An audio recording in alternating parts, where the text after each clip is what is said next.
కొంతమంది పిల్లల్ని తీసుకొని ఏదన్నా స్టేకి తీసుకెళ్ళి ఆ మంచాల మీద కూర్చోబెట్టడం, ఆ లగ్జరీ స్టేని వాళ్ళకి పరిచయం ఆ. చేయడము.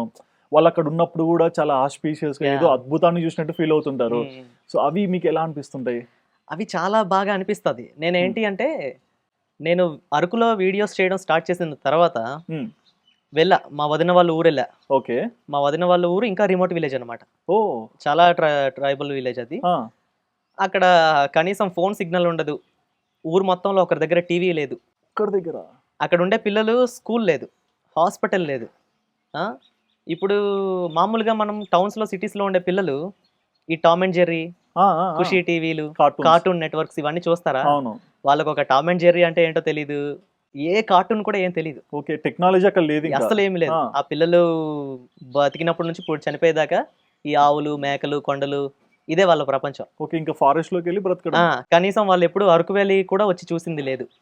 అరే ఇది సో అసలు ఏమీ తెలియదు కదా వీళ్ళకి.